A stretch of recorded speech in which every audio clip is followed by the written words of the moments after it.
Hi everyone! In this video, we show how to run a hierarchical longitudinal model using the graphical user interface and the dataset provided in the GitHub repository.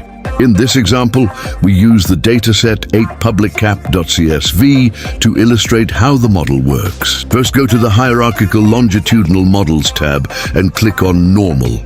Then click on Browse and select the file 8publiccap.csv from the Data App folder. Once the dataset is loaded, you will see a preview of the data and all included variables. The dataset should contain multiple cross-sectional units, with each unit observed over several time periods. The panel does not need to be balanced, meaning that different cross-sectional units may have different numbers of time periods.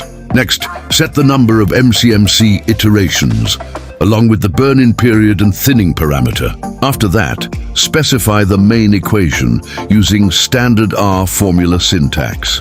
In this example, the dependent variable is the logarithm of gross domestic product at the US state level, and the regressors are the logarithms of public capital, private capital, employment level, and the unemployment rate measured in percentage points. Then you can specify the random effects equation.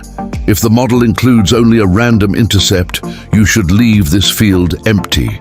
Next, enter the name of the grouping variable, which identifies the cross-sectional unit. The GUI also allows you to specify the prior mean vector and covariance matrix for the location parameters, as well as the shape and scale parameters for the variance of the model. In addition, you can define the shape parameter and covariance matrix of the inverse Wishart prior for the covariance matrix of the random effects. Once these settings are defined, click Go. The app will generate posterior summaries of the model parameters.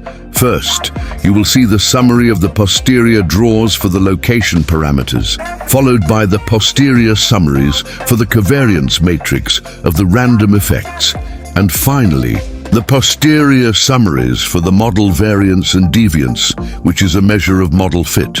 The app also provides convergence diagnostics for the posterior draws. Finally, you can download the posterior chains as a CSV file. This file includes, in order, the posterior draws of the location parameters, the posterior draws of the random effects for each cross-sectional unit, the posterior draws of the covariance matrix of the random effects, and the posterior draws of the stochastic error variance and deviance. You can also download the graphs for the location parameters, covariance matrix parameters, stochastic error variance, and deviance as PDF or EPS files. I hope this video was helpful. Thanks for watching.